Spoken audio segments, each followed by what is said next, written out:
네.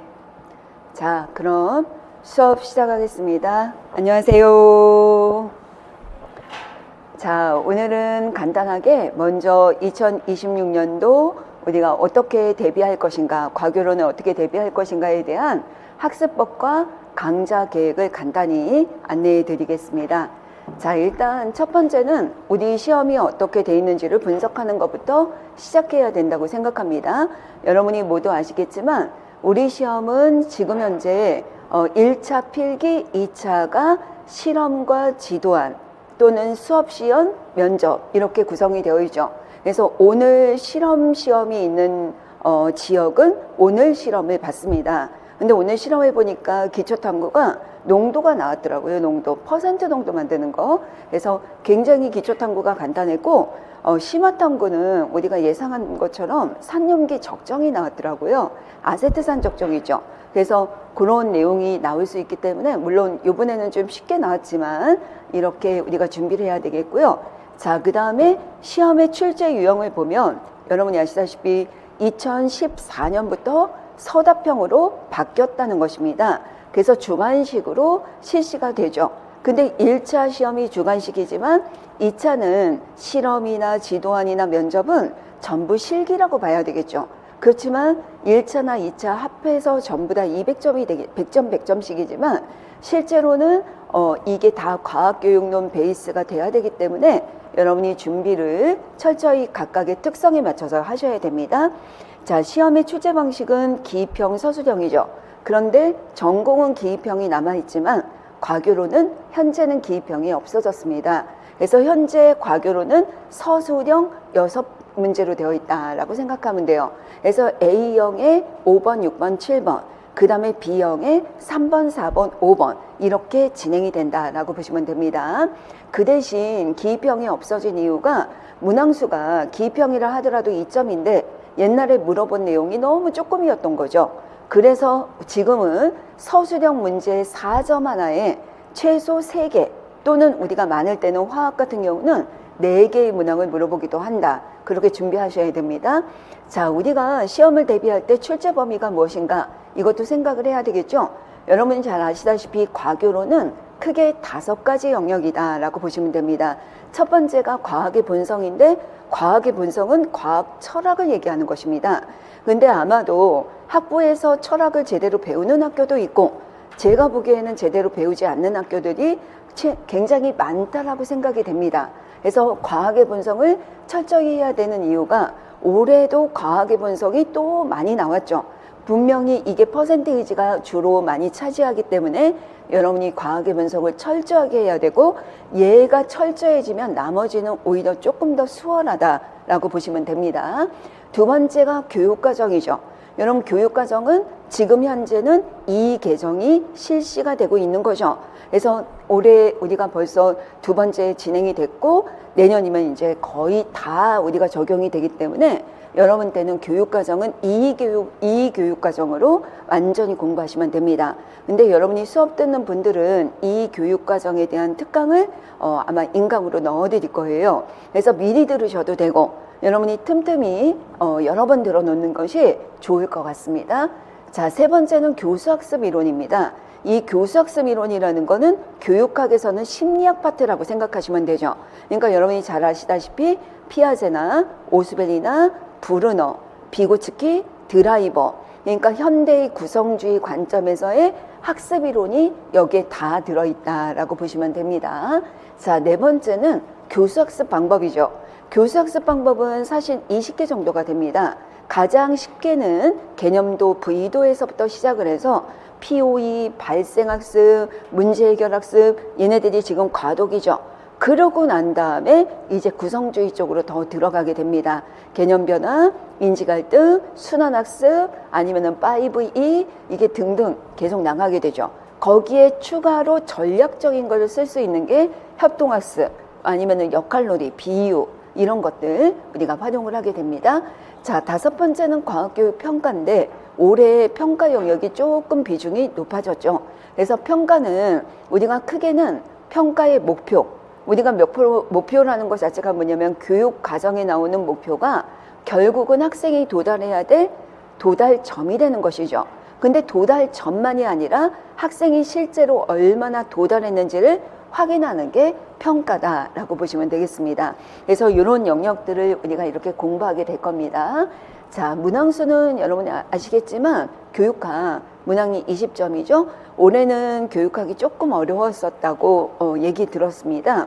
그래서 사실은 물체를 많이 했다. 그래서 상대적으로 교육학 점수가 굉장히 낮을 거라고 생각했는데 상대적으로 많이 높더라고요. 그런데 이게 항상 어려운 문제만 나오는 건 아니지만 교육학은 기본이니까 여러분이 준비를 많이 하셔야 됩니다. 전공 A가 40점, 전공 B가 40점, 비율이 똑같죠. 그래서 모두 합해서 우리가 100점으로 이렇게 환산이 되는 거 기억하시면 되겠습니다. 자, 그러면 과교로는 지금 어떻게 출제되는 경향이 있느냐? 자, 여기 보면 기입형 문항이 축소된 게 아니라 이제 아예 없어졌습니다. 없어졌지만 왜 기입형 문항을 적어놨냐면 지금 현재 아까도 말씀드렸지만 4점짜리 문항으로만 되어 있지만 4점짜리 문항 중에 한 문항은 사실은 기입형이나 마찬가지예요. 굉장히 단순한 지식을 물어봅니다. 근데 대부분은 서술형이 많죠. 설명하거나 근거를 적거나 아니면 과학의 본성을 찾아서 적거나 이런 것들입니다. 그런데 최근의 문제의 유형 중에 또 하나가 뭐냐면 옛날에는 과학의 본성 문제는 과학의 본성 영역에 해당하는 문제만 나왔었습니다. 근데 최근의 문제를 보면 우리가 개념 변화 이론인데 과학의 본성에 라카토스를 가져가거나 쿤을 가져가거나 또는 평가를 넣거나 이런 식으로 여러 영역의 단어 문제를 우리가 융합하거나 통합하는 문제형이 많이 나온다라고 보시면 됩니다. 그래서 여러분이 이걸 지식적으로 암기하려는 생각보다는 원리를 제대로 우리가 알아서 응용할 수 있는 능력을 기르는 것이 중요하다고 생각이 됩니다. 자, 올해 문항 분석을 한 것입니다. 이거는 뭐 너무 개략적이기 때문에 여러분이 알 수 없지만 여기 지금 보면 2014년부터 하지 않고 2018년부터 한 이유는 2014년에는 논술 문제가 있었는데 2018년에 논술이 없어지면서 전부 다 서답으로 변한 것입니다. 그래서 2018년부터 이렇게 분석을 한번 해봤어요. 근데 경향성이 어떠냐면 옛날에는 한때 과학 교수학습 방법이 비중이 높았던 때가 있었습니다. 그리고 두 번째로 가장 비중이 높은 데가 어디냐면 과학의 본성이죠. 여러분 보시다시피 과학의 본성이 27%를 차지하고 있다는 것 자체가 전체 단원의 사실은 5분의 1 정도지만 3분의 1 정도를 과학의 본성이 차지한다라고 볼 수가 있습니다. 근데 교육과정이 상대적으로 지금 이렇게 1호 개정, 2 개정 이런 것들이 새롭게 적용이 되거나 이럴 때 갑자기 또 이렇게 비율이 높아지는 경향이 또 있습니다. 그래서 2 개정, 교육과정이 수시 개정으로 바뀌고 나니까 교육과정이 바뀌고 나면 여러분 이런 기입형으로 이렇게 괄호 넣기 문제라든지 아니면 성취 기준이나 내용 체계에 관한 문제들이 출제가 될 수 있다는 거죠. 교수학습 이론은 거의 뭐 비슷하다라고 보셔야 되고 이 교수학습 방법도 비슷한 빈도로 보이고 있죠. 과학 이 교육 평가가 한 14.5%지만 여기는 거의 100% 출제되기 때문에 여기는 무시하지 못한다라고 보시면 되죠. 하지만 무엇보다 가장 얘네들을 아울러서 가장 배경이 되는 철학적 배경이 되는 것이 바로 과학의 본성이다. 이렇게 여러분이 공부할 때 참고하시면 좋을 것 같습니다. 그래서 우리가 진도를 나갈 때도 과학의 본성이 사실은 가장 진도가 좀 느리게 나가는 편이다 라는 걸 볼 수 있을 것 같습니다. 자, 이거는 여러분들이 좀 궁금해 하실 것 같아서 잠깐 소개를 드리면 이거는 경쟁률은 접수 경쟁률입니다. 실제 응시 경쟁률은 사실은 요거보다 약간 떨어집니다. 왜냐하면 결석률이 조금 있기 때문에 하지만 거의 비슷하다라고 보시면 돼요. 자, 왼쪽에 경쟁률인데 접수했을 때의 경쟁률이에요. 근데 이번에는 진짜 최고가 다 광주 지역으로 나온 이유가 광주에서 한 명을 뽑다 보니까 전부 다 최고는 막 20대 1까지 그리고 작으면 10대 1까지 이렇게 되었구나라는 걸 볼 수 있습니다. 자, 근데 최저는 우리가 보면 좀 최저는 아무래도 많이 뽑는 지역이 최저 좀 약간 경쟁률이 낮다 이렇게 볼 수가 있겠죠. 그래서 물리 같은 경우는 3점대도 있고 대체적으로 4점대나 5대, 4대1이나 5대1 이런 데서 있다라고 보시면 되겠습니다. 여러분 제가 추가로 서울하고 경기는 여러분이 아무래도 많이 우리가 선호하는 지역이기도 하기 때문에 여기 경쟁률을 한번 제시를 해봤습니다. 근데 지구과학 같은 경우는 경쟁률이 굉장히 전체 지역별로 비슷하더라고요. 아주 가장 높은 경우만 빼놓고요. 자, 커트라인은 우리가 한번 본다면 커트라인 같은 경우는 내가 최고가 물리 같은 경우 제주예요. 근데 이제 화학 같은 경우는 제주가 작년까지 커트라인이 제일 낮았어요. 45점대가 나온 적도 있었기 때문에. 근데 물리는 69.67이니까 거의 70점대로 가장 높게 나오더라고요. 자, 근데 최저는 아무래도 이렇게 많이 뽑다 보니까 아무래도 커트라인도 낮아지는 경향이 보입니다. 자, 화학의 경우를 보면 요번에 충남이 원래 많이 뽑는 지역이 아니었는데 좀 뽑은 거죠. 17명이나 뽑았으니까 꽤 많이 뽑은 거죠. 그러다 보니까 여러분 여기 그 16명이나 이렇게 뽑다 보니까 많은 학생들이 모이기도 했지만 여기서 보니까 71.67점으로 충남이 가장 높은 것으로 나타났습니다. 그런데 의외로 서울이나 경기 같은 경우는 의외로 낮죠.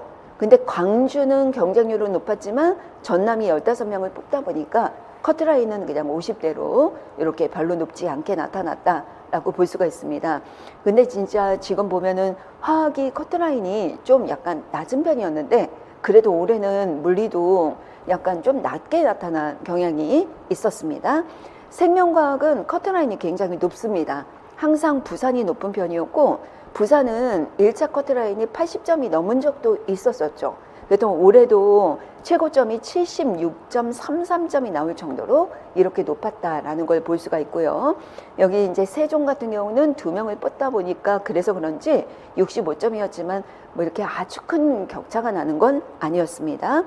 자, 지구과학의 경우에도 최고점은 서울이었는데 68.67. 하지만 여기 나머지 지역도 그렇게 큰 차이는 아니었다는 걸 이렇게 볼 수가 있을 것 같습니다. 여러분한테 보여드린 이유는 우리가 나중에 내가 지원을 하더라도 내가 꼭 어떤 지역만을 너무 고집하는 것보다 여러분 아무래도 모집 인원을 같은 거를 좀 보면서 우리가 접수를 하는 게 지원하는 게 좋을 수 있다라는 걸 여러분께 좀 말씀드리고 싶었습니다. 자, 과학교육론 커리큘럼에 대한 얘기를 잠깐 해보겠습니다. 자, 과교로는 사실은 전체 비중의 24점이죠. 그러면 100점 만점에 24점이기 때문에 사실은 교육학보다도 비중이 높은 편입니다. 근데 교육학만이 아니더라도 2차를 수업 지도안이나 뭐 이런 거 작성할 때는 1차가 배경이 되기 때문에 사실은 퍼센테이지는 사실 더 높아진다라고 볼 수 있죠. 하지만 여러분이 수업에서 아시겠지만 과교로는 좀 약간 압축해서 수업을 합니다. 그래서 일주일에 한 번만 수업하는 거예요. 그리고 이론도 그냥 10번으로 끝내는 겁니다. 그러니까 여러분 그 수업 자체가 되게 밀도가 좀 강합니다. 그냥 10번에 그냥 딱 끝내자. 근데 10번에 끝내는데 여러분 되도록이면 수업 시간에 외우고 가자. 여러분 수업 시간을 수업 시간이라고 생각하지 말고 공부 시간이라고 생각하자. 그러면 여러분이 수업 시간에 엄청 바빠져야 되거든요. 그러니까 굉장히 집중하고 우리가 이 교과서에서 우리가 주로 핵심 개념인 것들은 다 외울 수 있도록 하시는 게 지금 1에서 3월의 통합이론 과정입니다. 그러니까 딱 10번에 내가 끝내겠다라는 생각을 하셔야 돼요. 자, 그렇기 때문에 10번에 내가 이론을 완전히 토대를 잡으려면 여러분이 반드시 모의고사에 반드시 잘 참여해 주시기 바랍니다. 모의고사가 귀찮죠. 안 그래도 4시간 수업을 그냥 꽉 채워서 하는데 보통은 우리가 2시부터 7시라고 잡혀져 있죠. 그러면 2시부터 3시까지 1시간이 모의고사입니다. 그러니까 매 수업 전에 모의고사를 보고 3시부터 7시까지 4시간 동안 수업을 하게 되는 거예요. 그런데 모의고사가 1시간 동안 진짜 막 이렇게 쓰게 나면 진짜 시험 보는 것처럼 뭐 얼굴은 빨개지고 진짜 팔은 떨어질 것 같고 그런데 이제 또 바로 수업을 하죠.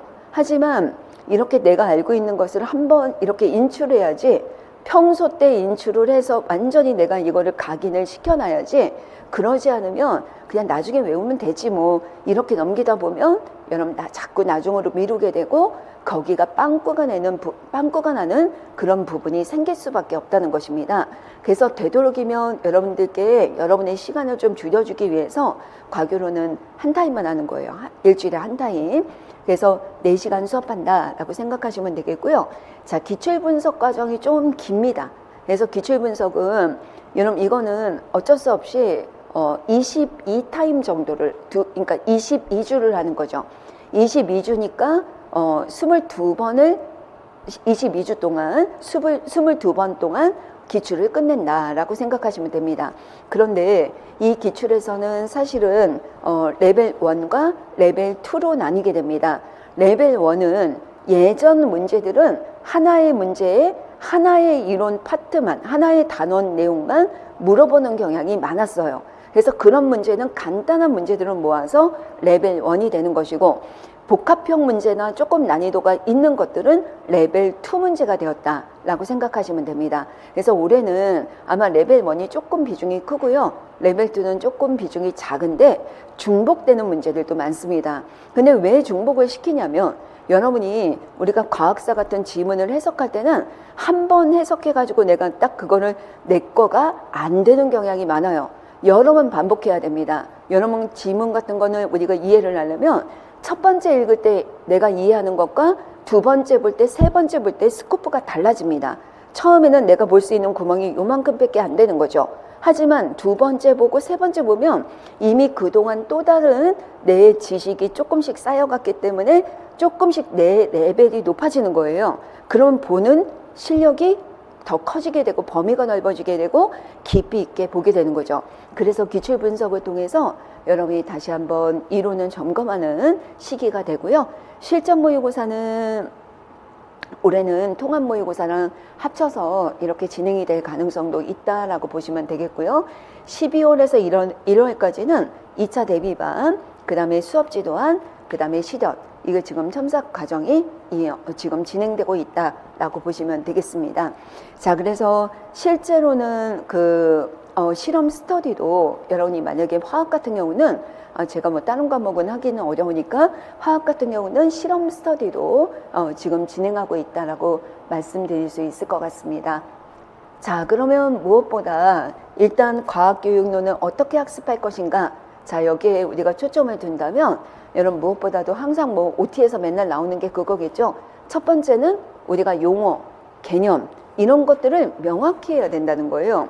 여러분들이 오늘부터 이제 수업 들으면서 책을 거의 그냥 암기할 겁니다. 왜냐하면 책도 되게 얇죠.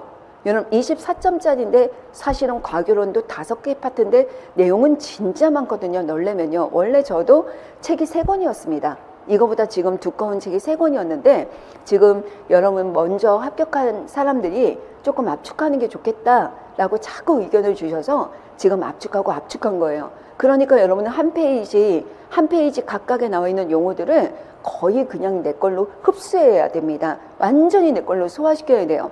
예를 들면 옛날에 그런 문제가 나왔어요. 관찰의 이론의존성이 답인 문제가 나왔습니다. 근데 그걸 수업 시간에 진짜 많이 하거든요. 그런데도 시험 보고 오면 선생님 저 관찰에 생각의존성이라고 했는데 이러면 맞을까요? 틀릴까요? 이렇게 용어가 정확하게 외워지지 않아서 그것 때문에 헷갈려하는 문제들이 발생할 수가 있다는 거예요. 그래서 이왕이면 여러분이 공부 시작할 때 용어나 개념은 정확하게 그 주로 사용하는 용어를 사용하자라는 것입니다. 자, 두 번째는 교육과정입니다. 여러분 교육과정은 우리가 보다 보면 요즘에는 왜 이런 문제를 내지? 라고 생각되는 문제들도 가끔 나옵니다. 특히 지구과학은 작년도 그랬는데 올해도 또 그랬어요. 성취 기준을 통째로 쓰는 것도 나오게 됩니다. 그렇기 때문에 여러분 교육과정은 분량이 많잖아요. 분량이 많지만 여러분 한번 생각을 해보세요. 분량이 많으니까 나 지금 못할 것 같아. 이러면 안 되고요. 여러분 중학교에 보면은 10단원도 안 됩니다. 중1, 중2, 중3 해가지고 10단원이 안 돼요. 요즘은 더 내용도 축소했습니다. 그러니까 내가 이거 공부할 때 교육과정을 미리미리 공부해 주는 게 좋은데 아마 교육과정 그 특강용 교재가 있습니다. 그럼 그걸 바탕으로 내가 내 전공에 해당하는 중학교 1학년 과목만 한번 읽어보자. 그 다음에 2학년 과목 한번 해보고 3학년 과목 해보고 이런 식으로 여러분들이 조금씩 미리미리 성취 수준, 그러니까 목표죠, 목표. 그 다음에 내용 요소, 핵심 개념들이죠. 예전에는 우리가 빅 아이디어 막 이렇게도 나왔었는데 중요한 내용 요소, 탐구 활동 이런 것들을 우리가 암기해야 됩니다. 올해도 연계 나왔잖아요. 교육과정의 연계. 그래서 여러분이 거기 보면 유의사항 같은 거 있는데 예를 들면 이런 거 있죠. 우리가 고등학교 통합과학에서는 산화환원을 가르칠 때는 그냥 산소하고 전자 이동까지만 가르쳐라. 근데 여기서 산화수 개념은 도입하지 말아라. 이런 식으로 꼭 제한점이 있는 게 있어요.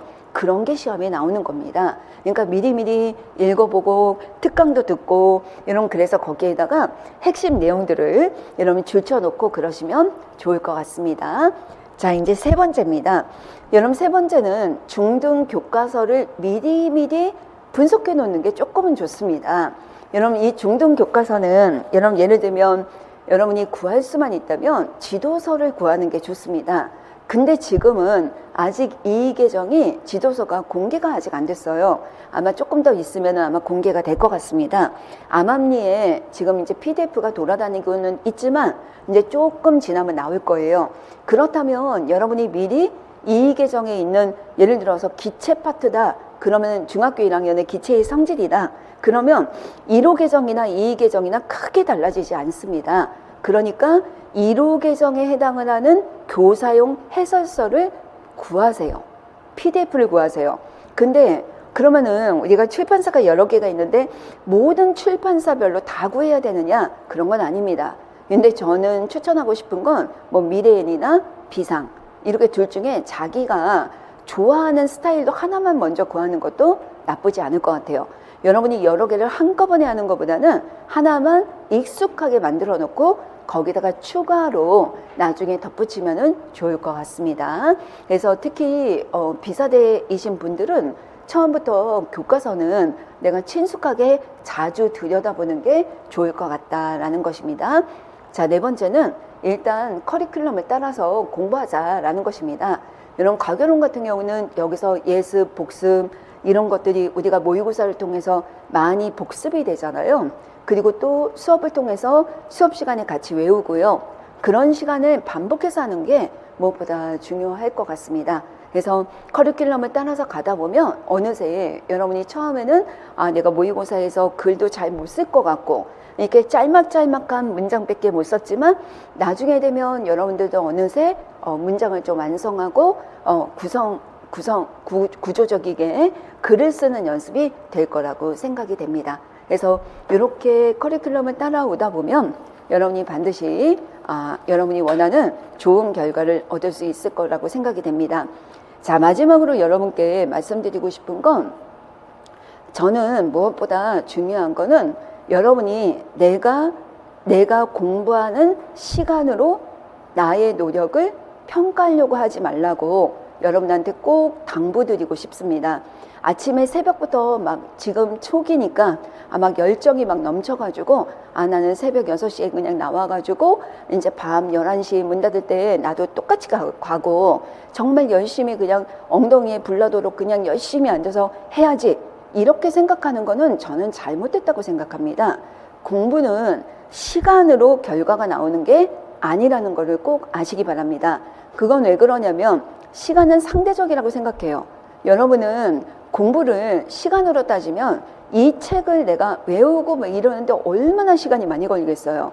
그런데 상대적인 시간이라는 거는 뭐냐면 누구한테나 1시간에 공부할 수 있는 분량은 다 다르다는 것입니다. 여러분 그게 바로 뭐냐면 집중력의 차이가 될 수도 있는 거고 실력의 차이가 될 수도 있다고 생각합니다. 그러니까 여러분이 공부할 때는 약간 얄밉게 공부해서 얄밉게 합격하도록 하는 게 좋아요. 절대로 여기는 학원이잖아요. 저도 대학에서 강의를 하지만 대학에서 강의하는 것과 학원에서 강의하는 거는 다릅니다. 밀도도 달라요. 근데 학원은 뭐 하는 곳이냐면 학문을 탐구하는 곳이 아닙니다. 여기는 탐구한다고 여러분, 이거 옛날에 몰랐는데 알게 됐으니까 막 파고 책도 찾아보고 이러는 곳이 아니라는 곳입니다. 여기는 어떻게 하는 거냐면 운전면허 시험을 보듯이 여러분이 일단 내가 커트라인 넘어서 커트라인에 적어도 10점 정도는 이상 맞으면 여러분 조금 더 안정권으로 합격할 수가 있을 거 아니에요. 보통은 1차 합격자는 우리가 1.5배를 뽑죠. 그런데 보통은 커트라인 점수에 한 4점, 그 정도 3, 4점에서 어떤 사람은 5점 이렇게도 얘기하는데 3에서 5점 사이가 바로 진짜 1배수라고 합니다. 1배수.